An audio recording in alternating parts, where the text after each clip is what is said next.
Welcome to the Joy Lab podcast, where we help you uncover and foster your most joyful self.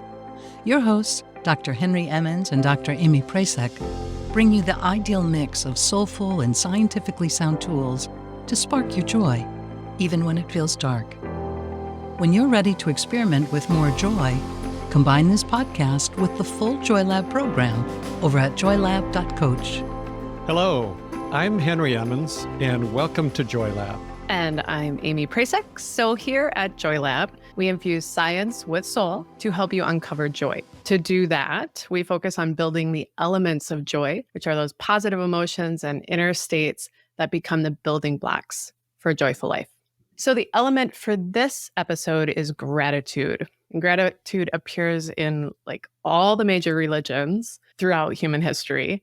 And now it's sort of moved into conversations about mental health and wellness. And it's also being recognized by psychology as one of the most helpful emotions. Aimee, I love the idea of gratitude. I really do. I mean, who doesn't, right? But when we are told over and over that something is good for us, some of us might start to feel just a little resistant. It's kind of like saying, eat your vegetables, which I also believe in, by the way. But sometimes it seems like there's just a hint that it's a moral obligation, that you should feel grateful for anything good that you've received. I'm sure many of our listeners, like me, have been told you should be grateful, which usually implies that you're not. And I know that doesn't work all that well for me. But knowing how important this topic is, we really want to try to avoid both the shoulds and the cliches that sometimes come with the topic of gratitude. So we hope to say something fresh, realistic, and authentic about it. So we thought it might be good to start with the scientific conclusions about gratitude because they're really quite robust. So Aimee, would you tell us without any sense of moral obligation, why should we feel grateful? Yeah, the research on gratitude is pretty clear that it is ridiculously good for you. It's so good, in fact, that folks kind of get carried away with it, I think, and sort of claim it to be a cure-all, which it certainly isn't, but it actually may be sort of as close as you can get, much like our other elements of joy, I'd say. So I'll first just give a list of the research highlights. I think it's kind of cool to see the list or hear the list. So gratitude is associated with better relationships, better physical health, less perceived physical pain. It's associated with more happiness and less depression. People who rank higher on gratitude scales are also less likely to retaliate against others. That's very interesting. They're more empathetic and sympathetic. They have better work performance, particularly in leadership positions, and they receive more promotions. Engaging in gratitude practices is associated with improved sleep, more resilience and self-esteem, and gratitude practices have even been used to successfully reduce symptoms of PTSD. It's actually just a short list of things that I kind of like. But I do want to highlight one study, really like one of the classics of the gratitude research. It's from researchers Emmons and Dr.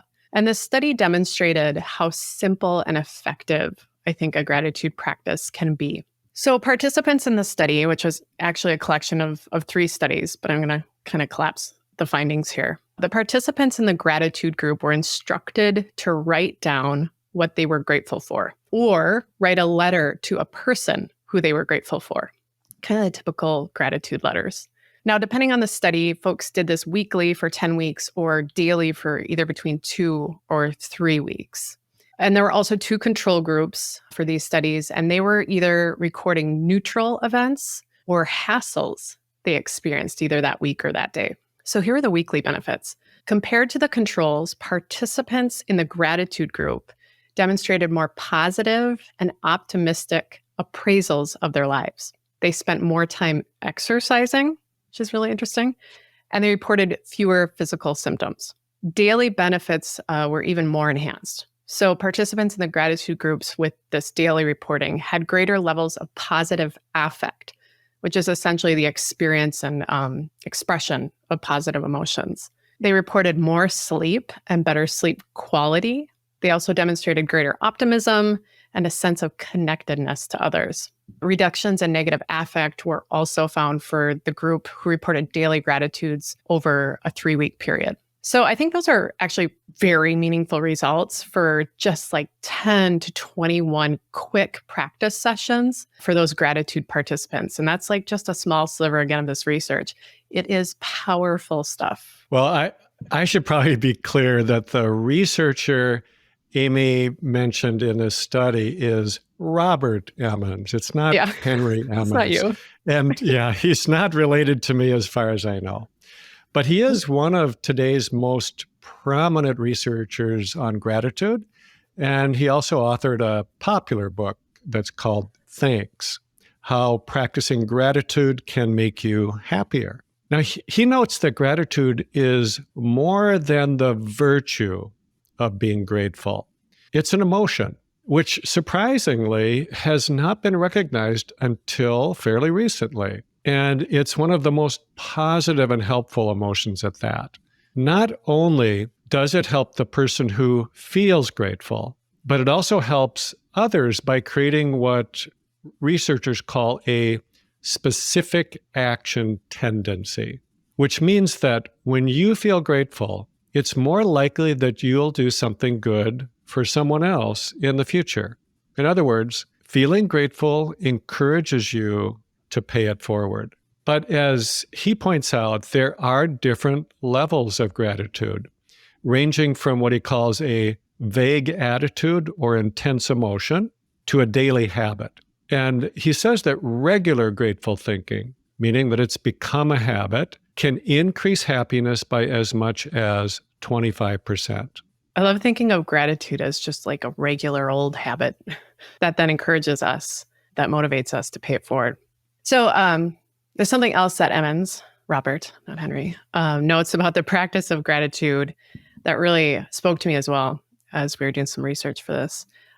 He says gratitude includes 2 essential parts. The first is that we affirm the good things we've received. And he notes this as what's called conditional gratitude. And the second aspect is that we acknowledge the role other people play in providing our lives with goodness. And he notes that's called relational gratitude and that it's the most potent aspect of the 2. So I had a huge wake-up call with gratitude recently that I want to share, like a real moment. And it was actually in part because I really sat with these 2 aspects that Emmons notes, these conditional and relational aspects of gratitude. So here's what happened. When Henry and I were planning our month of gratitude here for the podcast and for the Joy Lab program, all that I could think about were really 2 things. It's like all the research studies I'd read in the past and loved in the gratitude field because I love reading research. And then the second thing that dominated my thoughts was that stuff that drives me nuts, that gets hitched to gratitude. Things like toxic positivity and really like ideas around rugged individualism. So these things are just cycling through my brain and I couldn't shake them. So I was like, okay, Aimee, anchor back into your own gratitude practices, right? I mean, gratitude is on my mind quite a bit. I'm constantly getting annoyed with other people's lack of gratitude. So I tried to anchor back to my own practice and it was like just crickets and discomfort. And that's when I realized I am okay at what Emmons describes as conditional gratitude. Right? I affirm the gifts that I see around me. I'm so lucky compared to so-and-so, right? That sort of usual thinking. I give those things a quick nod daily, like the quickest of nods, definitely like a multitasking nod. But that second aspect of gratitude, that relational aspect, I am not very good at that. I'm like just realizing this. And of course, it's really like all of our other elements. We're wired for these things, but moving those signals into action, it takes modeling and it takes practice. So I think this obstacle might be kind of common. More specifically, it can be easy to stay in a cycle of sort of blunt social comparisons that are really misinterpreted for gratitude. You know, thank God I have more than that person over there. And geez, that person over there has so much and has no gratitude, right? You can kind of see all the social media posts both on your social feed and just in our heads. And as I do this nodding and judging, I'm never really practicing gratitude, even though it's on my mind. So there's a lot of stuff, sort of interesting stuff to dig into there with the research as well. Primarily the idea that acknowledging the benefactor, as it's often called in the research, which is, the giver, the real person or people involved in the gift or goodness in our life, is really the essential part. It's the most potent aspect of gratitude, as Emmons notes. I'm reminding myself here, right? And it's not just this casual acknowledgement.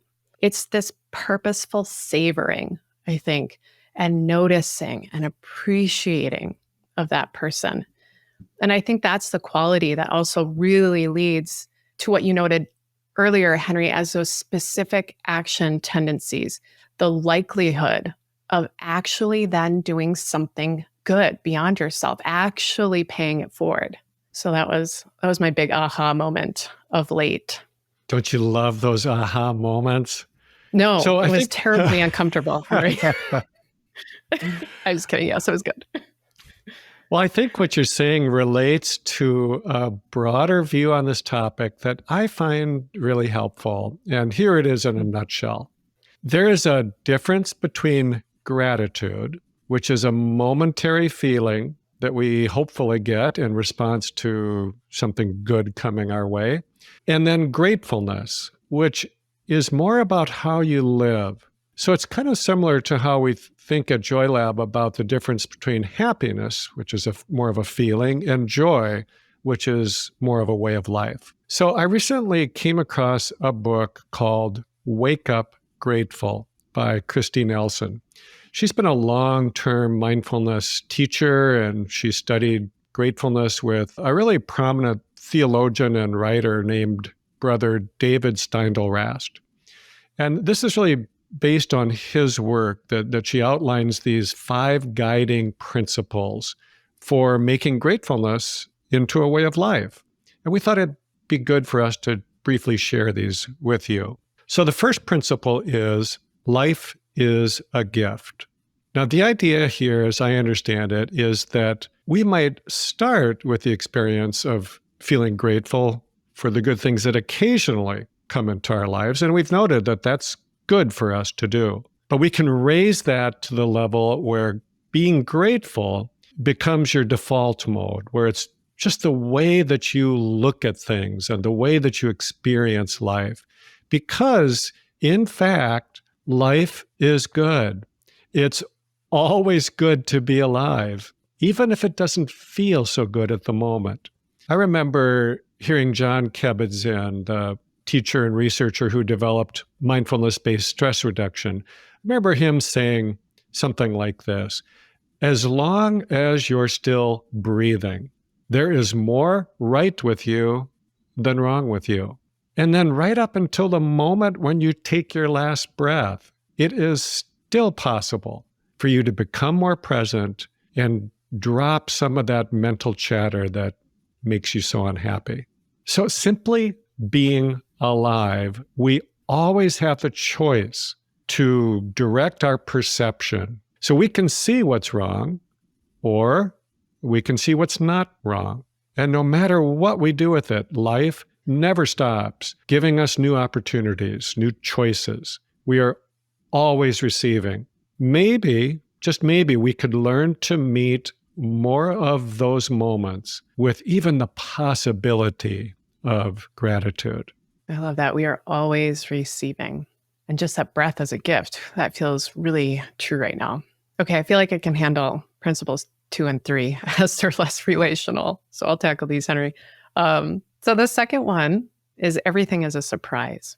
So we've already done some podcasts on awe and curiosity. And if you've caught those, you'll know that these are those elements that allow us to be surprised, to stay open to wonder, and they save us from living on autopilot. It sort of invites that space of beginner's mind that we sometimes talk about, which can help us break out of our habitual ways of responding to things.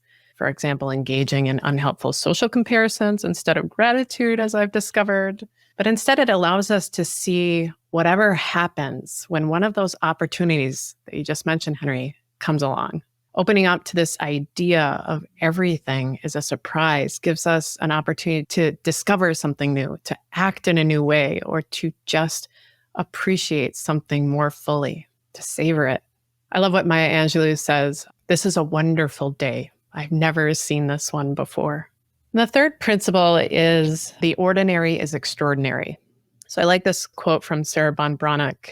How many of us go through our days parched and empty, thirsting after happiness, when we're really standing knee-deep in the river of abundance? So I've realized more recently that it's my sort of inattentive nods of autopilot appreciation that I'm thinking of these things as ordinary, but they're not. It's really just what I've learned to take for granted. And if you can relate, we're then in a position where we can no longer see those things for what they are. And Christine Nelson suggests that if we can learn to take nothing for granted and just like one thing at a time, we've just created a direct pathway to abundance. So if we can savor the ordinary, but good things that we already have, then we've got a shortcut to joy. I think we could all use some shortcuts to joy. Yeah. I was just thinking, I love shortcuts. This is great. So the fourth principle is appreciation is generative. Now that's a term that doesn't automatically make sense to me. So here's a quote from the book. Appreciate is an active verb and calls for active engagement. I think this means that we don't have to passively wait to receive the occasional good things that come our way. We can actively engage life by choosing where we put our attention. There's a term known as appreciative attention, which means that we actually look actively for things in our lives that we already appreciate. We just endeavor to see them. And then by choosing to give them more of our attention, they are likely to grow. So for example, let's just say you have an old friendship that has kind of dwindled over time. If you can remember and appreciate that friendship, the chances are you'll start to tend to it again. And when you do that, it has a much better chance to flourish. So this challenges us a little bit to actually walk our talk and live more according to what we value, because what we value is what is more likely to thrive. And then finally, the fifth principle is love is transformative. We couldn't agree more, which is why we devoted a whole podcast to learning to love well. So please check it out. We think it is very much in line with these guiding principles for grateful living. The tagline for Hair Club for Men is just like running through my brain right now. I'm not only the Hair Club president, but I'm also a client. That's how I feel about Joy Lab, particularly for this month. But these elements are simple in so many ways, right? We're wired for them. We talk about that a lot. We know them intuitively, but they're not so easy to practice sometimes. And some of them are super tricky, right? Gratitude totally tricked me. But at the same time, I want to acknowledge the nugget of truth that gets me annoyed with gratitude because I just can't shake it. It is definitely possible to fall into a sort of toxic positivity, these platitudes that suggest that you should just feel grateful for everything that happens, no matter how tragic or how much loss comes with it. And so, maybe it's a mistake to go right to gratitude and skip the steps needed when grieving a loss.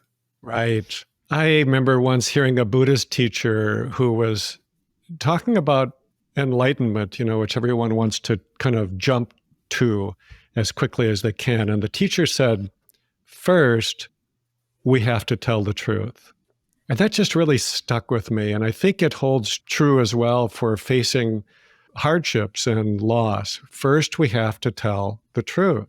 So I'd like to share a story that to me really makes this conversation about gratitude feel more real, more human. It's a true story, and it shows, I think, how really hard it can be at times to feel grateful. but how transformative it can be when it is genuine. So a few years ago, after my second book came out, my first book was about joy, my second about calm, so holistic approaches to depression and anxiety. And I was giving a talk and a book signing. There was a woman in line who said, I want to thank you for your first book, and I'd love to take some time when you're done here to share my story. So after finishing the book signing, I went off with her off to the side, and she told me that 2 years before then, her 4-year-old daughter had died. And she went on to say that she knew when her daughter was born that she was going to die. She had a terrible genetic condition, and they were told to expect her to live for just a few months. So her daughter surprised them, really, by surviving for 4 years. She said, my daughter was never able to speak, and she really couldn't communicate with us in any meaningful way. And yet, she was such a light in my life that when she died, it felt like my own light went out. She went on to tell me that while she had had some problems with anxiety throughout her life, she had never really been depressed until after her daughter died. And then she sank into a really bad depression that knocked her off her feet, the kind where she couldn't really function either at home or at work. So she did what most people do. She got into therapy, she got on medication, but it just wasn't working. So after about a year of this, a friend of hers who was really concerned about her, among other things that she did, she gave her my book to read. And this woman said that it wasn't like she automatically suddenly felt happy, but she said that it helped her come out of her depression because while she was reading it, she became able to connect with the gratitude that she had for her daughter being with her for 4 years. And she said, I want to be clear. It's not that I don't grieve for her. I do. But now I'm able to carry that loss in one hand, but with the other hand, I can hold the joy that was my daughter's life. Now, to me, that's a story of authentic joy. Joy that's built on hard-won gratitude. It feels kind of familiar, doesn't it, to be able to hold the pain of loss in one hand and the gratitude for what we love in the other. Yeah, acknowledging those two things. It feels familiar, as you said, but it's not so easy, right? So there's sort of this weird connection here that is coming up in my mind, but it reminds me of how babies really aren't able to transfer an object from one hand to the other until they're about 7 months old or so. And like everything before that is just grasping with one hand, like another good metaphor, and then the other hand, one thing over here and one thing over here. I feel like those big losses, they kind of put us back in that space. Like here are these new hands and arms and fingers, and figure out how to hold this loss and this gratitude with your brand new flimsy baby fingers. And it can take some time to be able to really hold them together and let them interact. But I guess that's the point of our work here, right? Creating these new habits, these elements of joy, establish like a muscle memory so that when that tough stuff really hits, we can hold it sooner and, without collapsing, maybe even hold it with gratitude and with joy. Mm. So we'd like to close with a few lines by the author Zadie Smith. This is from an essay that she published in the New York Review of Books that is simply called Joy. And it also feels really authentic to me. She says, joy is such a human madness. She's talking about how terribly painful it can be to lose someone like a child that you love so much. And here's another quote. She says, it hurts just as much as it is worth. It hurts just as much as it is worth. What an arrangement. Why would anyone accept such a crazy deal? And yet, she wonders, If it hadn't happened at all, at least once, how would we live? So I think that sometimes we hold ourselves back from feeling the full extent of our appreciation for the people and the things that we care about most. It leaves us vulnerable because we know how fleeting it all is. And yet, if we don't let ourselves feel the depth of our gratitude at least once in a while, how would we live? Thank you so much for listening. We hope you'll also join us in the Joy Lab program, where we build on elements like gratitude to learn how to live and how to make it a more joyful life. Thank you for listening to the Joy Lab podcast. If you enjoyed today's show, visit joylab.coach to learn more about the full Joy Lab program. Be sure to rate and review us wherever you listen to your favorite podcasts. Please remember that this content is for informational and educational purposes only. It is not intended to provide medical advice and is not a replacement for advice and treatment from a medical professional. Please consult your doctor or other qualified health professional before beginning any diet change, supplement, or lifestyle program. Please see our terms for more information.